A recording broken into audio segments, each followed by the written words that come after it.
and how this was much better than House of the Dragon. And That the is reason is that is a big hot take, though. That is a it's not. mass. It's not I'm a hot saying take most at all. people would very much disagree with you.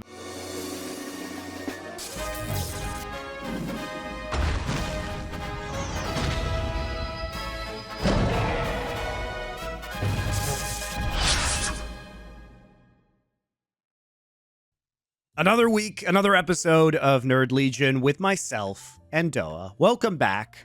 We're taking a break from Secret Invasion and Star Trek Strange New Worlds to talk about Witcher Season 3. You know, mix it up, a little bit of a change of pace. We'll finish off, in Secret Invasion and Star Trek somewhere down the line.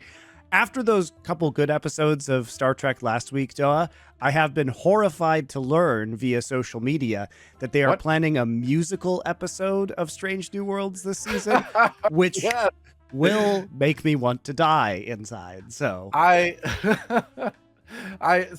missed watching Strange New Worlds this week. I did not watch it. We watched a lot of Witcher. Instead, I didn't watch Secret Invasion either. I didn't miss that at all. I'm not looking forward to watching it, but I did miss watching Strange New Worlds, and because it's like we talked about last week, I just never know what to expect with that show. I just have no idea. I know there's going to be a crossover with Lower Decks, the animated, which also show. Doesn't make sense because Lower Decks takes place in the future, so it's also going to be a time travel episode. MonteCristo, you disappoint me. Exactly. Well, how can it not make sense when time streams and time travel and like, oh no, it just happens to be a time rift in space. Oh no, we're flying into it. Oh boy, that happens like every other episode. It's not surprising at all. I have heard people say Lower Decks is very good.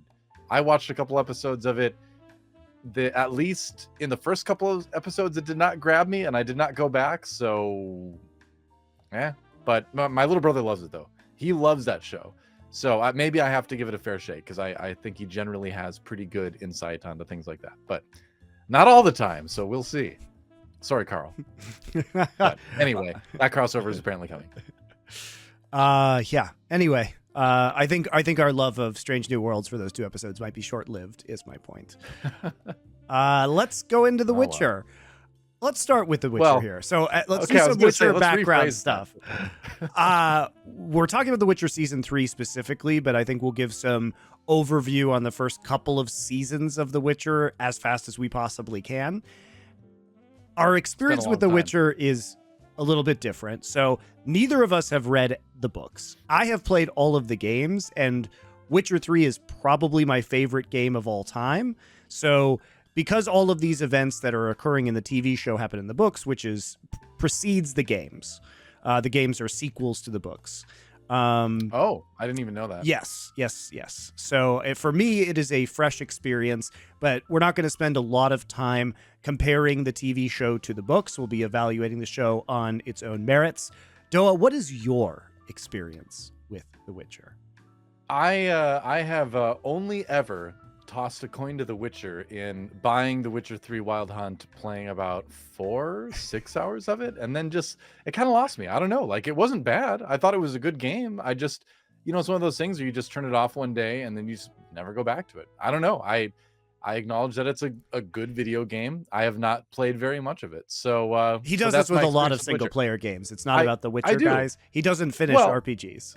It's true. I mean, I did finish Chained Echoes recently, but that's a whole different topic. That's a fantastic game, by the way. But yeah, I mean, since I made a career in competitive gaming, it has been very difficult for me to finish single player games because I've got this piece of my brain that always goes, yeah, but you could be getting better at that competitive game. And so I find myself drawn back into that stuff. And I enjoy it too. I enjoy competitive gaming. But yeah, it is tough. So I didn't finish that. I have never read the books, so I came into the show pure. I think that's actually great. And we've talked about this on the show before, is usually one of us is probably like quite a bit more knowledgeable than the other one about the topic. But I think it's great that I get to hear your take that is completely unspoilt by games or books, because I have a love-hate relationship with this TV series. And I have, now that I've watched up to, the current endpoint in season 3, they're going to release the second half of season 3, I believe this next week. I still don't know whether I am enjoying it or not, which is very weird to, two and a half seasons into a show.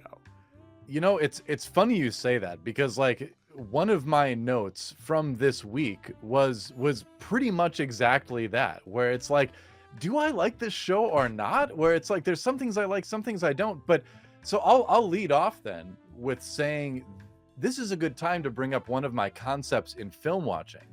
That pretty much my only concept in film watching that but I think it's important for everyone to have an ultimate mediocre film.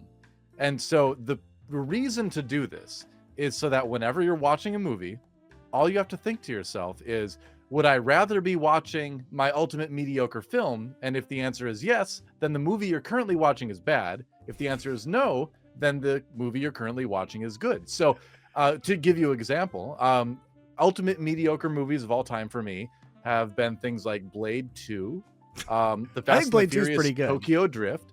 Right, but it's pretty good. But is it really good? No, it's very mediocre. It's not bad, but it's not really good either. Same with Fast and the Furious 3 Tokyo Drift. It's a fun movie. It's not great, but it's definitely not bad either, right? So I think this is probably the first time, and I'm including all 3 seasons in this, I think The Witcher might be my ultimate mediocre show, where like when I'm watching it, I just have this pleasant feeling, right? I'm just vibing, I'm just chilling. I'm like, oh yeah, we're watching The Witcher. Like, oh, it's kind of cool, but I'm not really super invested in any of it, I don't dislike it, but I'm not gonna like rave about it either. So yeah, I think at the end of the day, The Witcher, all 3 seasons so far have been my ultimate mediocre show. The show by which I will judge all other shows from here on out. I kind of agree with that. And it's what I think is very interesting about The Witcher is that it does actually contain the seeds of a compelling plot, and it does have good characters. And if you were to isolate each individual scene, it is pretty enjoyable, right? Yeah.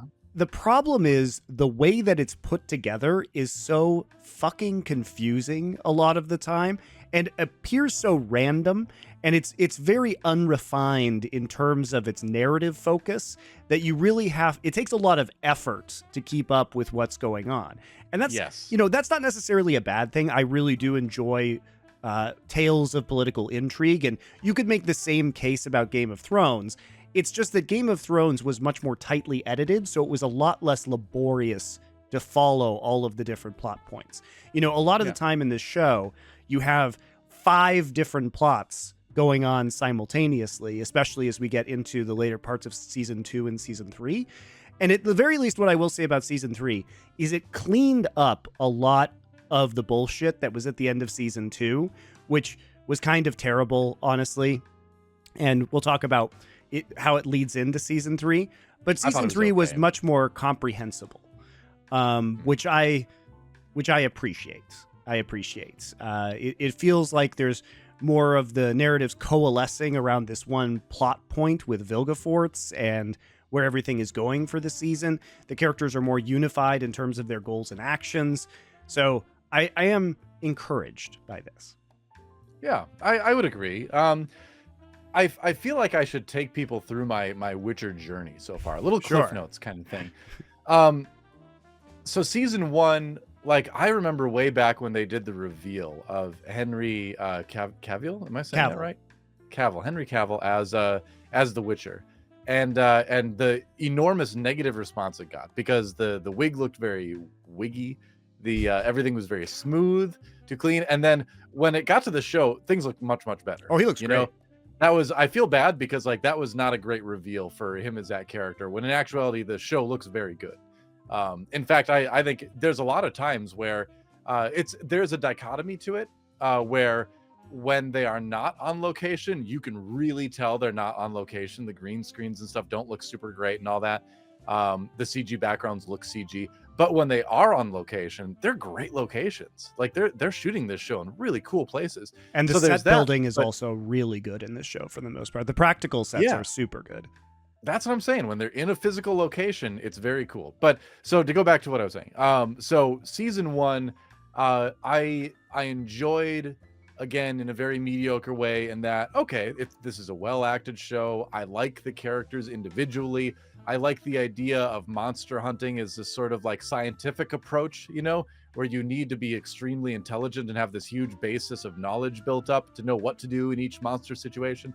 And there were a lot of like, each episode was kind of a little vignette that's sort of built occasionally to like the larger plot with Ciri and the invasion of Sintra and all that kind of stuff, or the burning of Sintra, whatever you want to call it. But I didn't really get a lot of what was happening. And you also had the fact that parts of the series were happening in a different time, right? And like, I figured it out a couple episodes in, but when I did, I was like, all right, well, I guess they're doing this, but I don't really know why they decided to do it this way, because it's kind of feels needlessly confusing. Yes, I think that was one of my biggest gripes, and especially as I was watching it with my wife, who had seen me play Witcher 3 but needed a lot of explanations. It is incredibly confusing the way they do the different timelines in season 1 without really even explaining that they're happening at different times. Yeah. It's a very weird and kind of pointlessly unsettling way to watch the show. And that's my problem, is that it is hard, it is like laborious to watch this show at times. And even if you really want to like it, it is kind of a pain in its own ass.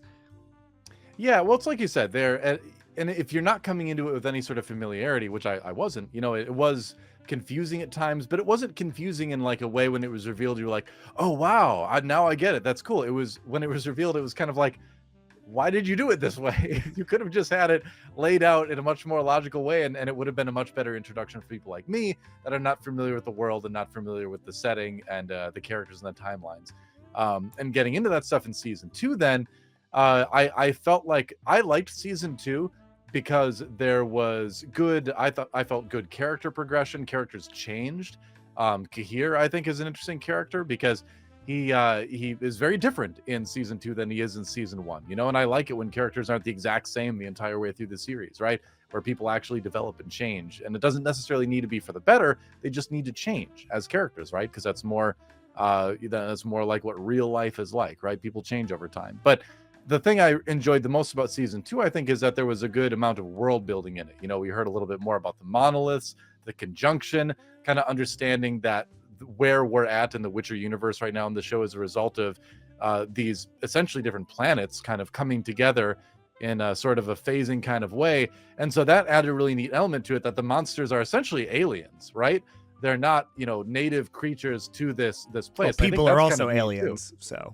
Right, exactly. Like humans are not supposed to be there. It was really the elves that were there originally, right? Yeah. I thought. Yes. Yeah. So that's a really cool fantasy setting, and so that was the neat part about season 2 for me, is having that all kind of be revealed, because again, I'm coming into it fresh. So going to season 3, then you have sort of the main conflicts, right, where the elves want their freedom and their land back and everything like that, and then you've got humans, which are kind of there and they're established, and some hate the elves, some want to work with the elves. But there's this overall pervading sort of discomfort where like humans aren't meant to be there really, but what do you do? And there's and you've got the different factions, which I think are really neat. But again, like it's arranged in a confusing way sometimes, in a needlessly confusing way. Sometimes I feel like the show is trying to be too smart for its own good. I don't even think it's trying to be too smart for its own good, DoA, because it feels like a lot of the scenes, while independently cool, aren't stitched together in coherent ways, right? Sure. So I'll take an example, which is at the end of season 2. So when Fringilla the wizard in Nilfgaard goes and assassinates those generals and tries to consolidate power with Emir. Cool scene. It's an extremely cool scene where they're all frozen drinking and she's like slowly stabbing this knife through the eye. It's beautifully shot. It's beautifully choreographed. It's just really fucking cool to watch. There were bright spots. Botany, for example. And where else could I have learnt the paralytic qualities of nightshade? Or how to mask it in a glass of mead. But then Emir shows up and then doesn't even wonder where his generals have gone or question this like very brutal assassination that happened in Sintra while he was en route to the city. And then imprisons Cahir and Fringilla for basically lying to him about who killed the elven baby, right? So it is just very strange that a lot of the scenes seem to have no consequence to the next scene that follows it. And it just feels very rushed as a result. And it's even like it's just the kind of back and forth that you have emotionally while watching this show from these cool scenes or from the amazingly choreographed fight scenes. I think at the start of season 1, the first fight scene with Geralt is one of my favorite fight scenes I have ever seen. It is so well. First episode, yeah, it is very, very well done. Extremely impressive. And you get that throughout, many of the monster fight scenes are very creatively choreographed in this, and Henry Cavill does an excellent job with them. But it does seem like a lot of the actions lack weight at times within the rest of the story. I think my other issue as we wrap up season 2 was that I do know that the Deathless Mother narrative was not in the books.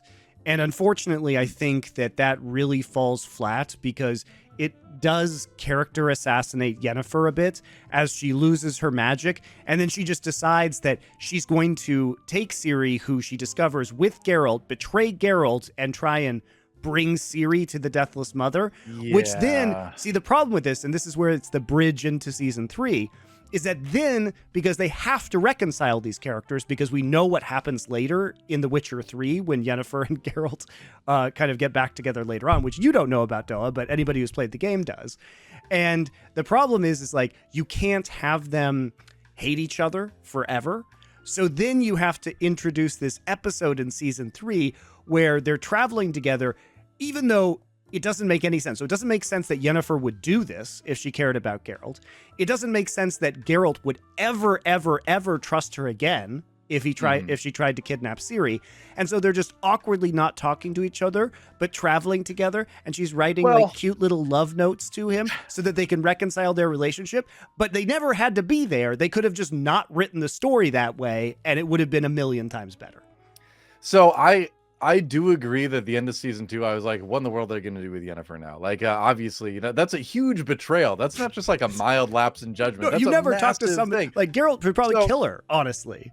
I will say though that they do reconcile it better than I thought they would have. Jesus Christ. Like I was worried that they were just going to have like one scene where it's like, oh, Geralt, I really like my magic, so I was really sad when it was gone, and it made me do crazy things. And Geralt was like, oh, yeah, I guess it's okay. And then he's like, fuck. But instead, they had an extended period of time, which made sense because they were on the run. They were trying to keep Ciri away from everyone. They were trying to just be neutral and get away from all the politics and all that. And so they did create this extended period of time where she could slowly wear him down and convince him. It's so fucking ridiculous. Actually. You know what this reminded me of, Doa? They did better than I expected they would do, though. As another hater, I know that you are of StarCraft 2 and the writing. Yeah. This reminded me. The game itself is amazing. The story is garbage. Terrible.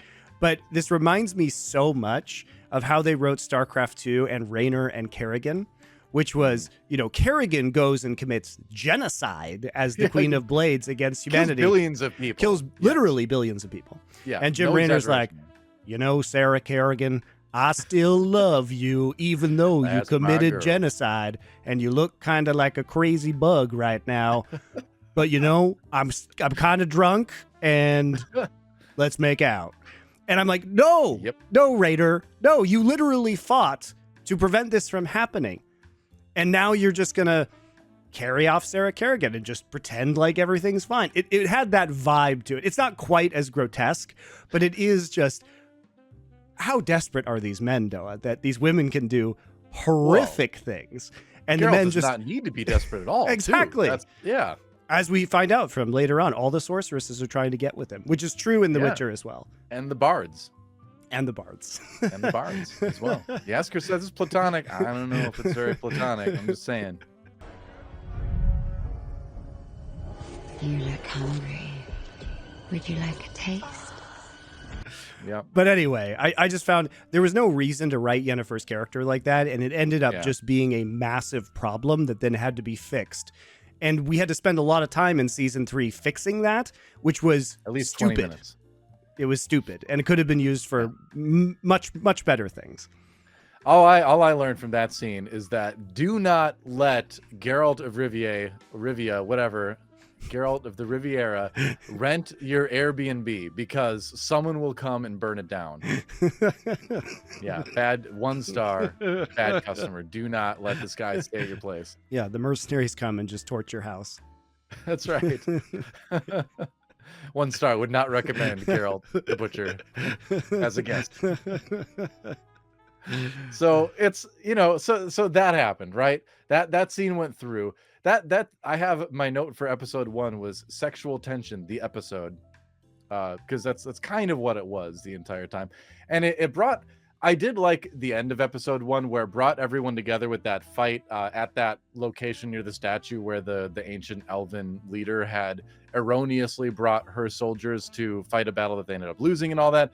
And the theme of history repeating, where you have Francesca do that with her band of elves as well. And it's kind of the first time the factions all come together and have a bit of a fight. And it's also such a pointless fight too. But I think that's the point of it, is that it's supposed to kind of be a microcosm of all the problems that are happening on the continent in that one scene. Yeah. So I did think that was neat.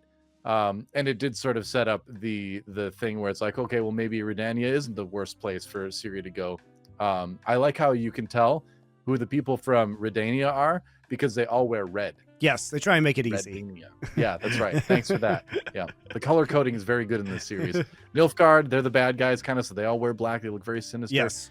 Redania is red because they're Redania. Yeah, and that's consistent Yeah. with the books and the game, especially with Nilfgaard, who wear the black armor. Sure. It's not even really that Nilfgaard is evil, by the way. It's just that they are trying to conquer the North. I don't think they're, when you're inside the games at least, they're no more or less evil than some of the crazy kings in the North. There's just a war going on. Some of the rulers of the North are real pieces of shit. So, well, certainly Vizimir is no icon of of honor himself as well. By the way, it took a while for me to not get my Vizimirs and Vesimirs. oh yes, that's very annoying. Yeah, I finally figured that out. So we got that under wraps now. But yeah, I mean, this is one thing. So I was comparing this in my mind to House of the Dragon, which is the most recent Game of Thrones series, Sure. right?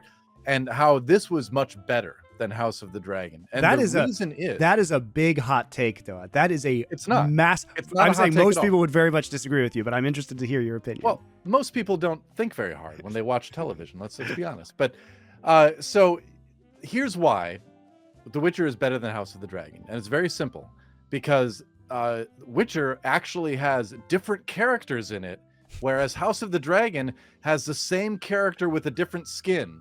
Think of it in video game terms. It's the same exact character, they're just looking different, right? Every character in House of the Dragon only cares about gaining power and being strong and being the leader. Every single stupid character in that show, no matter how they start off, no matter if you think they might be cool, they're going to be power mad, right? And they're all going to universally do something distasteful that makes you not able to root for them, right? Very different from Game of Thrones, the original series that ended poorly, but it started with a lot of very good different characters, a lot of different motivations and things. And so we look at The Witcher and we have a lot of characters that are very different in their motivations, right?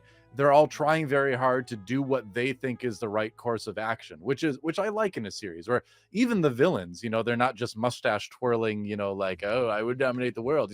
They have a real personal motivation for doing what they're doing.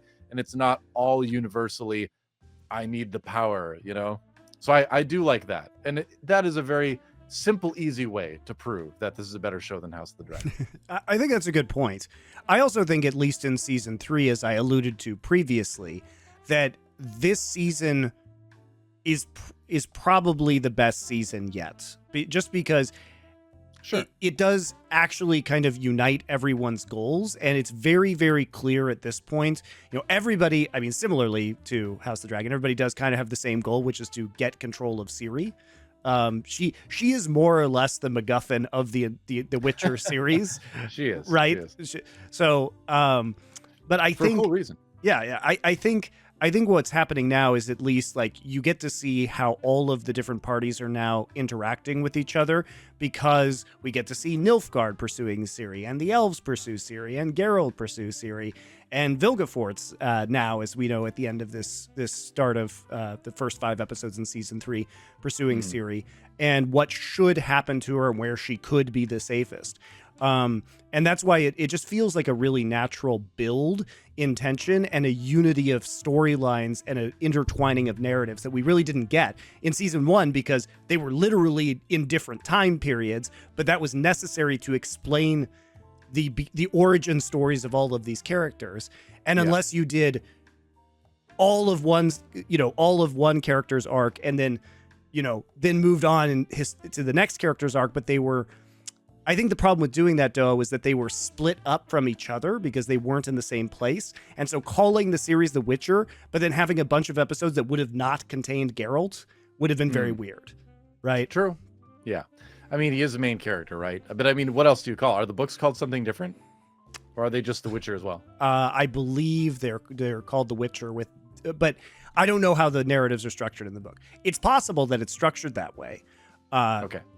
But at the same time, The Two Towers was written very badly in terms of structuring, where it's just one half is that's one set of characters rewind, and then one half is the second set of characters. So just because the source material doesn't mean you have to repeat that source material. Two Towers would have been a terrible movie if they had done it like the book was written.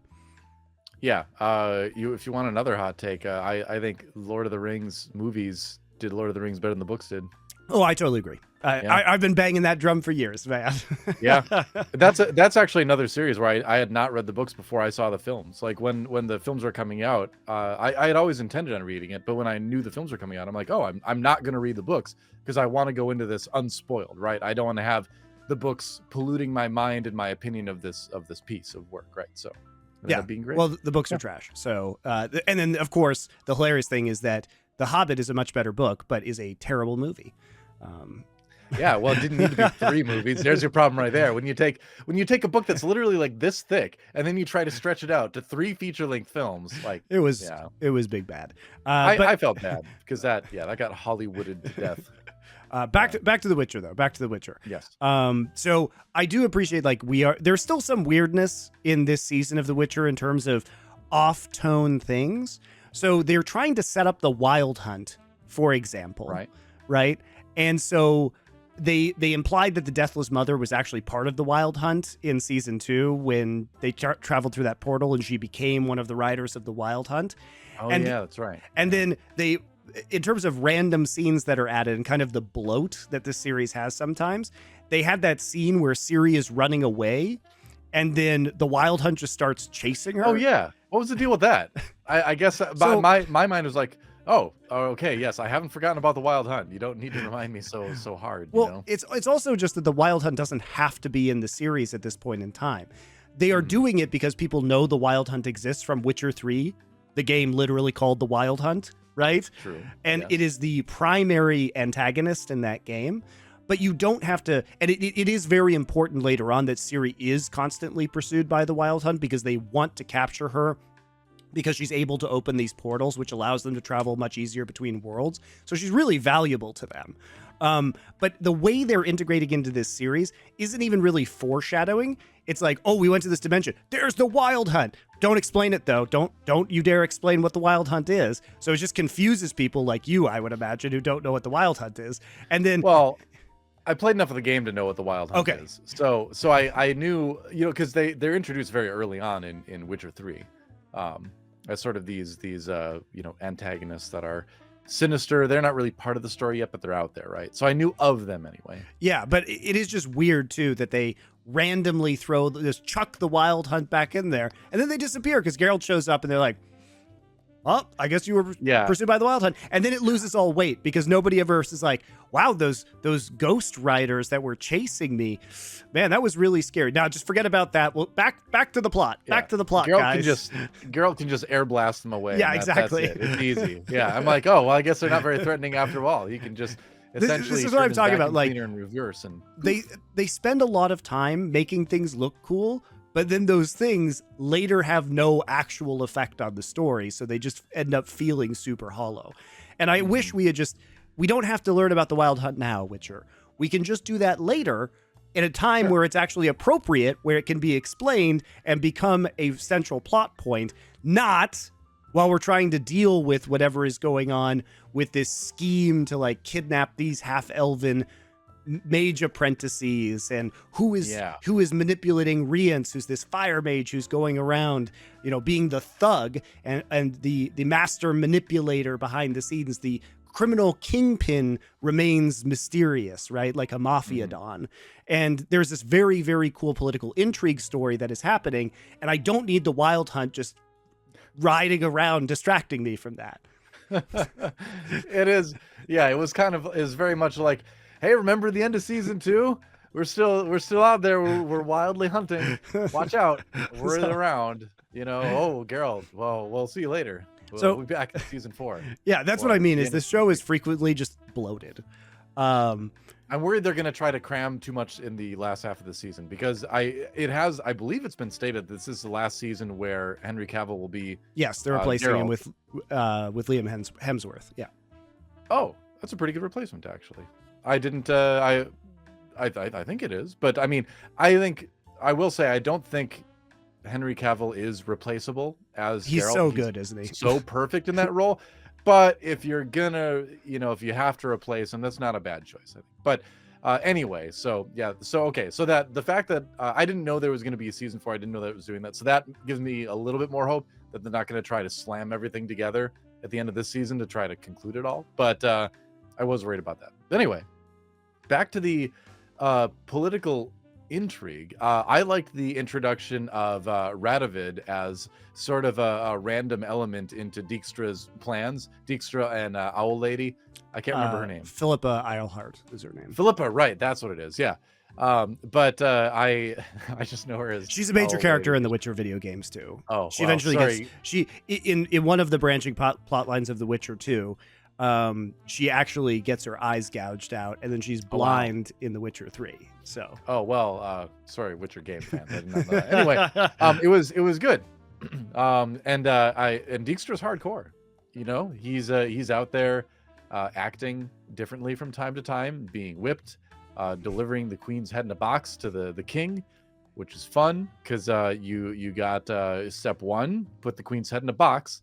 Step 2, Radovid delivers the box. Step 3, Vizimir opens the box, and that's the way we do it. It's the queen's head in a box. Well done. Well done. Well done, Dijkstra. Yeah. So that I enjoyed, but the thing that kind of and the thing is that the acting is very good in this series overall. I think you said it best, honestly, where when individual scenes are happening, I'm very drawn into that scene. Yes. But then going from one scene to another, it loses something. It's right? very weird. So, I've literally never experienced a mediocre. TV show that has had this amount of disconnect. Because as you're saying, like, I am individually interested in many of the scenes. I think many of the scenes are very well written. I think there were some really, really great scenes in season 3, such as when Jaskier and Cirilla are observing Yennefer and Geralt from afar and making up the dialogue and being silly and having a great time together. It's just a really funny scene, and it was very well executed, very well acted. As you say, all the individual actors are quite good. It's just that they needed to streamline a lot of these plots or figure out a way to connect them better. And even though that, like I said, I think that's improved pretty dramatically in season 3 because the focus of events is naturally narrowing down. So it's easier to follow, especially as you get into kind of episodes 3, 4, and 5, where it's all around the wizard conclave, and they actually force all the characters to go there. So, they're all kind of in the same place, whether they're at the party or Jaskier and Ciri and Radovid are outside of the party, like waiting for it to be over. It just makes a lot more sense. So I'm hoping that kind of trend continues. And they also have, introduced and done a very good job of the mystery and intrigue of the villain in the shadows, who's part of the Brotherhood of Mages, who they are trying to unmask, right? Who is secretly, doing these assassinations and trying to get Ciri and running these very unethical experiments whose purpose is right now unknown. But we knew immediately that it wasn't Stregobor. Like, that was the most obvious thing in the world. Like, it's got to be Stregobor. I'm like, really? Are you serious? No, it's even worse. It's even worse than that. At that party, on a loop, the bards are just singing, "All is not that what it seems." I know. Okay. It's just on a fucking loop. I'm like, I know. We understand. You could do that one time. It's just like every time they go through it. And also that episode, the last episode where they rewind time stupidly. This is another trope that I hate, which is you use going back in time to reveal more information, but there was no reason that the show had to be edited that way. Where exactly. You literally could have just gone through from start to finish and it would have been just as interesting. We didn't need to skip conversations and then see the same scenes over and over and over again and then just add all of the conversations that were in the parts you edited out of the first part of the episode. It was ludicrous. That is why I will say again, this show thinks it's too smart. It's too smart for its own good. It thinks it's smarter than it is, where it's like, what if we only give them a tiny bit of the conversation at the beginning?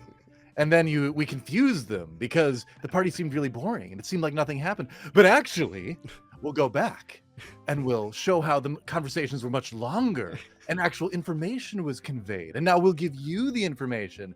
Ooh, that's different. And then we'll have the bards saying that things are not as it seemed the entire time. So you think to yourself, maybe things are not as they seem. Ooh, wouldn't that be smart? What a interesting way to construct. And you know what? We won't have some sort of metaphor in the music. We will literally just have them saying, I know.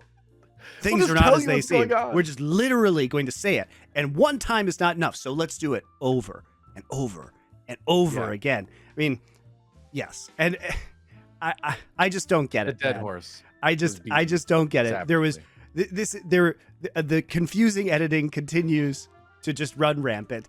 And I'm willing to forgive it because I do think that the underlying story is interesting.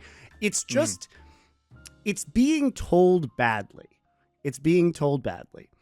Let me make an interesting comparison for you, DoA. Okay. So I'm gonna preface this by saying I do not agree with anything about Alex Jones. Okay. Okay, I like where this is going already. This will be entertaining. But have you heard Alex Jones describe the plot of the Star Wars prequels? Oh, yeah, I know the clip you're talking about. It is actually great. So Alex Jones is such a conspiracy theory lunatic that because the Star Wars prequels are based off of conspiracy theories, false flag operations, political machinations from the shadows, he can describe the plot to you, which makes it sound fucking amazing. And that is actually his superpower, is making conspiracy theories sound amazing, which is, not great for, That's a good point. For media consumption, if you believe what he's saying is true. But it's not great for the real world. No, it's not. But he is very succinct about how he does this.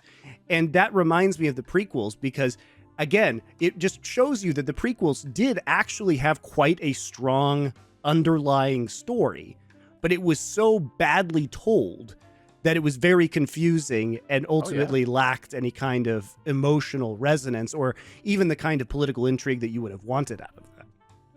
Okay, so let's talk about the prequels for a second. Let's talk about the Star Wars prequels. Oh my God. No, because you're very right. And I've been saying this for years and years and years, that if you look at the scene where Anakin and Mace Windu are confronting Palpatine, right? That is it's a great scene in the context of really knowing the plot, right? And really knowing where Anakin's head is at. Because, obviously, like at the beginning of episode 3, the Emperor's like, oh, do it, kill the guy. He's too dangerous to be left alive. And so Anakin does it. And then he feels regretful because it's not, a Jedi way to approach things. But then at the end, when Palpatine's backed up against the wall, Mace Windu tells him to kill him because he's too dangerous to be left alive. And that is such a huge moment in the series, in the entire Star Wars universe, because that is really the moment where Anakin is suddenly like, Jedi, Sith, it doesn't matter at all. They're all the same. The only thing that matters to me is more power so I can keep Padme safe. And that is the moment he turns to the dark side because he comes to the conclusion that dark side and light side do not matter, and he'll just be on whatever side gives him the power to do what he wants to do. And so, like you said, that is such a cool, neat moment, and it's such a cool conclusion of a lot of big plot elements. But again, it just wasn't shown to us in a way that was good over the course of those 3 movies. So yeah, that I do feel something similar with this as well, where that final episode, again, we didn't need everything to be shown to us in the way it was shown to us. There was a lot of good stuff there already. You don't need to be beaten over the head with obvious things. We're not that dumb. Yeah. I'd like to think. Yeah, and also the difference, I think, between the prequels and The Witcher is that the acting is significantly stronger in The Witcher, so you don't lose at least the moments of emotional resonance between characters, whereas like Hayden Christensen just couldn't act, and those scenes with him and Natalie Portman were complete shit. There is a school of thought of people who are around that say that the direction these actors received on the set could have been a contributing factor in their performances. I will say that. I wasn't there, so I don't know, but I'll stick up for the actors a little bit there. But going back to The Witcher, though, and going back to obvious things, and we talked about this a little bit last week with Strange New Worlds, with Secret Invasion, where this is a trend of TV shows to treat the audience dumbly and to be too obvious. One of those when they go to the Dwarven Bank and Ciri's walking through, she's like, "This is the Dwarven Bank," and I'm like, "Really? What was your first clue? Was it the building filled with dwarves and all the money?" Like it's like, yes, we know. They could have just been walking down the hallway and they could have just started that dialogue, and we would get that they're in a bank that is owned by dwarves. We don't need Ciri to say something that seems very out of character. Like, she's not the type of person to be like, ooh, about this world anymore. She's become very grizzled at this point. So that felt very strange, and it felt like her speaking directly to us and telling us that this is a dwarven bank. But we could have figured that out. It's all right. We saw the dwarves. We saw the bank. We got it. This is the Dwarven Bank. I thought we were going to Aretusa. I like how Thanks, they just anyway. gave her some spending money and then told her just to like fuck off. And of course, it's also Seems just like a bad idea. Some of the plot points just really stretch credulity, because you have to remember that Ciri is kind of being a little shit up until that point in time. She's been so reckless while they were on the run. And in spite of that, in spite of Yennefer upbraiding her, telling her very specifically, you need to learn how to control yourself and think about the cause, the effects of your actions. Do you know what happens immediately when they get to that bank? She just leaves. Yennefer just leaves and leaves her on her own, even though she has shown multiple times that she absolutely cannot be trusted in these situations.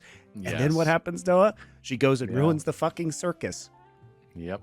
She could have left that guy and his pet wyvern alone. That would have been fine. He seemed like kind of a jerk, but still. But actually, one of my notes for episode 3 is, I'll read it verbatim.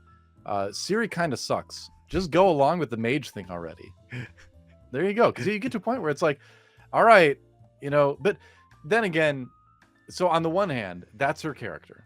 She's young. She's used to being a stuck-up princess. She is entitled. She is like, and that's fine if you want her character to be like that. But putting her in situations that artificially enable this, like Yennefer did. Like, Yennefer's been going on and on all season about how, I gotta protect Ciri. I care so much about this girl. I have to protect her, and also you need to behave better. But I am immediately going to leave you alone, even though I know everyone is looking for you. Don't cause any trouble this time, even though you have caused trouble in every single episode. So it's like, is Yennefer just a fucking idiot? Like, I don't know. It's one of those times where you can really tell they were writing the show and they were like, we need, or maybe, someone from on high came down to like, what you need in this series? You need a scene where Ciri gets to be the hero. She gets to have the action scene and be the cool character. We haven't had enough cool Ciri stuff yet, And, as someone writing the show and really invested in it, you could be like, well, yeah, but she's not really supposed to be a cool character yet. She is the MacGuffin, like you mentioned earlier. She's this impetuous brat, right? That everyone more has to tolerate than really wants, but they see the potential in who she could become. And that is a much more engaging thing to her character. She doesn't need big action scenes. She didn't need big heroic moments because she's not a hero yet, you know? And that's okay. That's her character. But it's, again, this trend where it's like everyone needs a heroic scene, you know, and well, the weird thing though is that they gave her a much better heroic scene when they were on the boat fighting the monster, and she listens to Geralt's plan and concocts a way to fight the monster, uses what she's been taught by Geralt about monsters in order to identify what the monster might be, what its weak spots would be, how they were going to fight it. And then she executes it. And in a way, Geralt kind of has her on training wheels, because you could just sort of see him there not killing the thing while she fights it, right? So he's training her. And then he says, you know, I'm proud of you at the end. And that was a much more meaningful moment than this random bullshit that happens in this like monster show that's like a sideshow from a circus, right? And ultimately that entire sequence is just stupid and meaningless and doesn't have, again, it's a big scene where she makes a giant commotion, ends up killing the creature, and then there's no ramifications for it afterwards. There's none. That was confusing, right? Because it's like, oh, it's starved and in a cage. I'm like, oh, so does she care about this thing? Is she gonna free the alien monster? Like, but no, she just kills it in the end. I'm like, all right, so you just kind of ruined this guy's livelihood and killed the monster anyway, and you know, kind of. And then what happens at the end of the scene? She's like, oh, the knight saved us, and she gives the credit to this other guy who's just standing there, and then they leave, and at that point in time, that's it. That's all there is. The other people there there's no effect on this thing, and they don't have any. Okay, so I just want to, for a moment, I feel like this is becoming like a running theme for me, where I point out moments that just kind of were confusing and kind of silly and just made me wonder, when I'm watching these shows. So I'll go through a quick list of those now from season 3 here. One is what in the world was that game that Vizimir was playing, where he was literally just kind of using a lacrosse thing to throw metal balls into some guy across the table? Like, what kind of game is that? That doesn't look like an actual game. It's like a High Ally. The sport High Ally, the sport where you wear the gloves, where you throw the balls. The Tron thing, right? Yeah, except this time it was just hitting another guy with a metal ball wearing a fencing mask. I don't know what that was, but it was hilarious to me, but very confusing. I was like, did the scene need this? But I did appreciate that somebody had to build all of those props, DoA, and then kind of make sure that they worked. Someone spent, and it takes time. Someone spent literally weeks preparing this scene for this like insane game that the king is playing. Like, a lot of time went into this. Look, man, I don't think I hate it, DoA, because it's memorable. We're talking about it. It was very memorable. It was just perplexing. It was perplexing. Okay, so that's one. The other one, another one here is I would say when Tisea is in the bank vault or whatever, and she talks about, oh, the gold is just here rusting, and I'm like, gold doesn't rust. It doesn't oxidize. You don't know anything about the metals you're talking about. You're one of the most prominent witches on the entire continent, and writers. You should know better. Come on. There's a reason why there's all these gold coins from thousands and thousands of years ago that look great. Gold, it can corrode over, but a little bit, but through different means, it does not rust. So that line just kind of, as a coin collector, took me right out of it. Maybe I'm nitpicking a little bit here. As a coin collector, I am outraged. As an avid numismatist, I was outraged. Numismatist? Am I pronouncing that right? I don't know. You got me, man. As a coin collector, I was heartbroken that she would think that gold would rust like that. Yeah, another thing is when they have the funeral for the dead queen later, she can clearly be seen breathing. Like, it's so obvious that it's distracting. It's like this, when you shoot a scene and someone's delivering dialogue, as a director, you just need to go, okay, hold your breath for like 30 seconds. Pretty much any human being can do that, right? Or just breathe very shallowly, but we had big deep breaths from the corpse. I know it's another nitpicking thing, but I can see it, you know. Yeah. You don't really is it wise, Yennefer, to just straight up grab a wizard lock like you did? You saw the butterfly fly and you're like, oh, what was that? Whatever. Travelogue. Nothing's gonna happen. Like, really? That really confused me as well, where she literally watches it fly away. She's like, that's probably not. It's not a wizard alarm or anything. That's just cool. What a neat trick. I've never seen anything like this before. Time to open the box. This was literally one episode after Geralt and Jaskier approach a door to the people that apparently know everything. He's like, I brought along this human heart so I can show you there's a spike in this door. Look at that. It's pretty cool, right? And like, so we just were shown that door locks could be extremely dangerous. There could be giant metal spikes in there. Who knows? And Yennefer's just like, she apparently does not know that and just puts her hand right on. So come on. That brought me out of it a little bit. But at the same time, it was a plot device that got everybody into that room faster than they would have otherwise. That is true. It was the plot lock. Yeah. By the way, they never explained why he had the book or if it was planted in his little safe or not. You know, that is a question for another episode, I think, because I don't think we'll find out about that. But I do think it's very obvious that Stregobor, of course, you know, is apparently the anti-elf racist, but he's not smart enough to do all that other stuff. We just know he's just a horny old guy. And all the wizards are super horny. That was like the horniest party I've ever seen in my entire life. Like, I mean, Caligula would look at that party and be like, tone it down, guys. You're a little bit too horny, I think. It is a trend, at least in the games, that the sorceresses are all super horny. Here's my problem, Doa. Because I'm glad to know there's precedent. The sorceresses are not hot enough. Okay? They're not hot enough. The whole thing about sorceresses in The Witcher is that they use magic to make themselves unbelievably attractive. So, you know how Yennefer in season 1 actually gets changed, and that's what causes her infertility. But in the lore of The Witcher, and if you actually see, I'm just going to put this out there, if you've seen Yennefer and Triss in the games, they're way hotter than they are in the series.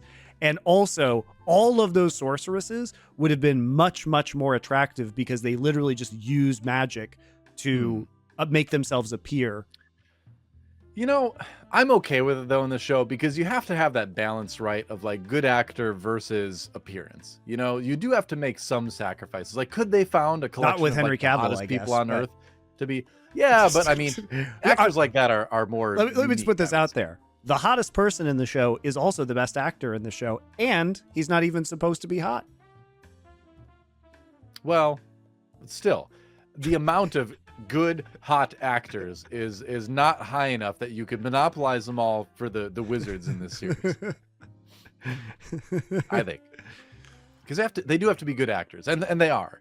Again, like, I really do like the acting in this series. It's quite good. But so the wizard hotness level didn't bother me, but again, maybe that's because I'm not used to the shows and the books. I'm not conditioned to expect wizard hotness. They don't actually make that a point in the TV series, because instead of Yennefer using magic to mask her unattractiveness, which is what happens in the games, instead they just have her like undergo the actual physical transformation from being a deformed hunchback into what she looks like. So I guess, to be fair, in the independent world of the TV show, I don't believe that's really addressed outside of the one sorceress who has her face blown off and then does use magic, but they address that really directly. Yeah. I will say that that party was probably the greatest concentration of eyeshadow in the entire continent. A lot of eyeshadow being in this series in general, but also in that party. Like, eyeshadow is big in the Witcher universe, is one thing I've learned. It makes your eyes look more dark and piercing and mysterious. Yeah, exactly. Critically. Yep. Yeah, I wanted to wear eyeshadow in high school, but that was more of a goth thing, and my mom wouldn't let me. So I didn't get to do that. Thanks, Mom, by the way. Yeah, now there aren't any incriminating pictures of you from... Well, there are, but not like that. Yeah, not like with that. eyeshadow, at least. No, it's not like that. Yeah, no. I was really worried to completely change topics when the opposing bard group got on the boat. I was worried they would be an a cappella group, because it kind of sounded like at the start, and I can't stand a cappella. I wonder if you're going to like that new Star Trek Strange New Worlds musical episode that is apparently coming up.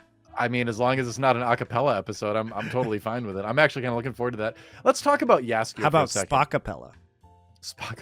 Spockabacapella. Let's talk about Jaskier for a second. Sure. Because out of all the characters in the show, he is the one that I am the most conflicted on with. Do I like this character or not? Because sometimes I really don't. He just seems whiny and annoying, and other He's times supposed to be. he's kind of funny. And I know he's supposed to be. I know, but like, but do we like Jaskier the character? So what's interesting about Jaskier is that that's his name in the Polish books. His name is Dandelion in the games. So apparently Jaskier means buttercup in Polish, but they thought that if they directly translated buttercup into English, it has different connotations in English. Yeah, of Like, course. it's like, a kind of like a 50s insult. And so they Right, picked it's like the old strong man, kind of like overly macho, way to make fun of a weaker person. Like, Right. Buttercup, Yeah, exactly. So, which I mean, isn't necessarily inappropriate for Jaskier / Dandelion. Fair enough. But Dandelion has similar connotations, but yeah, it's a little bit different. There's less like baggage, I think, around Dandelion in general as a term, right, or as a name. And so I heard that the English translator of the Polish books decided to call him Dandelion instead, because they thought it was more appropriate or more in line with what buttercup would mean in terms of the symbol in Polish. So, but they just used the Polish word Jaskier for his character here. So I was a bit confused because I was like, is this a different bard? And then I had to go look it up and figure out, like, no, it's actually the same character that is in the games. And I really like this character because I think he's funny. I think the guy who portrays him has a really great voice and provided probably, the toss a coin to your Witcher is probably one of the most iconic scenes of the entire series. And one of the best scenes in the series. So his highs are really high, but yes, he can be annoying, but yeah, I feel like they don't really know what to do with this character, where it's like, is he comedy relief? Is he supposed to be a dramatic piece of the plot? Is he supposed to be an important piece of the plot? Like, it seems like they can't really decide what to do with him. And so that's why I'm always kind of off put by this character, because I don't really know where I'm supposed to see him fitting in this show overall. But see, that's the whole thing about The Witcher in general, is that you just have to accept that the tone of everything about The Witcher in the games too goes from some really dark stuff to like kind of odd couple or slapstick or fish out of water comedy really, really fast. You get a lot of tonal whiplash. I mean, you see that with Geralt as well, right? Totally, yeah. So I guess I'm used to the tone of this and I kind of like it, but it's not natural and it's not realistic. It is just what I think that tone is what The Witcher is. And you just have to kind of vibe with that or you're going to have a bad time. All right, sure. So that's something that kind of carried over from the games then. Yeah, I mean, I assume carried over from the books as well. Oh, okay. All right. I one last note on the party. We were told that the wine was filled with an aphrodisiac, and yet we see a scene where in the background, the oldest wizard in the world is being given this wine. So I am concerned about his health. That could be a heart risk for someone of his age to be imbibing in the horny wine. So best of luck, old horny mage. I hope your heart holds out. I did like that. The mages are they're hardcore, man. They're just out there brewing potions, making sexy wine, making themselves more beautiful. It's great. I mean, throwing parties, and then we have to watch them twice, which I wasn't as much a fan of. All right, to be fair to that party, again, it is one of those beautiful set pieces where everybody's involved. The costuming is amazing. It's a very immersive experience. They do a great job of building this world. I had a note where I really respected the choreography that must have gone into the dance element of it too, where you weave a lot of these little sub conversations into this complex dance that's happening. Like, yeah, again, it's a very well constructed set piece, but again, we go back to how things are presented to us, the viewer, and like this could have just been one really cool, long, intriguing scene where we could have gotten all the information the first time. Going back, yeah, it's the whole construction of that. I really just feel like virtually all of the faults of this show must have to be blamed on the showrunner, because the people who are hired to do the individual things are all good. Set designers, costume designers, actors, even the writers who are writing the dialogue within the episode. But it's the way that they take all the pieces and put them together that fucking sucks, right? So that's my issue with this show, and it has to be a showrunner problem, because they are ultimately in charge of assembling the many pieces into the whole. And that's where it falls apart, because scene by scene, it's all good. It's just like they didn't know when to slim it down, and they didn't know how to make it more all these very complicated plot points and different narratives, because at times there's literally 5 narratives in 5 different places, and they don't know how to stitch them together in a way that's comprehensible in a simple way for the audience. Yeah, and like you were saying way back at the beginning of the episode, because I feel like we're kind of wrapping it up and circling around to the start, is that what that results in is a confusing experience for the viewer, where you frankly have to work too hard to follow things, to follow along with things. Yeah, but the reward is, it is actually kind of good. Like if you if it takes work, and that is frustrating, but if you put the effort in, I don't find the end result bad or unrewarding. And I will say too that there's a difference between the effort that you have to put into this show as a viewer to understand the plot versus not making things as obvious. Because we complained earlier about things being too obvious, but this is not what we wanted. This is not the same thing, right? There's a difference where if you have something cool that emerges through a scene or emerges through an episode, you kind of deduce it organically through the information you're given. That's one thing. Whereas if things are convolutedly put together and you just have to do extra work to get it, that's not the type of complexity and depth that we're looking for. That is a different thing, I wanted to say. But all of this wraps up, in my opinion, to what I said at the very beginning, where this is the most mediocre television show I've ever watched. And that's not a bad thing. In fact, it's not a good thing. It's a very mediocre thing. I have pleasantly enjoyed this show. I don't love it. I don't hate it. I will judge every other show by it. And there you go. So I thought season 1 was okay. Yeah. It was held back by the way that they decided to do the time skips in the various narratives. I thought season 2 was kind of bad. Because of the choices they made with the characters that then had to be undone at the start of season 3. But once they kind of retroactively fixed the damage of season 2, I find the storyline of season 3 to be the most compelling storyline so far. And I think that there's a possibility that season 3 actually ends up being really quite good with Vilgefortz and where that's going. I hope so. And you've got other elements to it, like we haven't talked that much about it, like Cahir, for instance, who's on his own journey. And he's just kind of a pathetic, tragic character, but it has depth to him, right? Where it's like, you could see other scenarios, other life experiences he could have where he could be a good guy, right? Yeah. But he's just so deluded and so deceived that as soon as he gets close to, having a realization, he falls right back into it, right?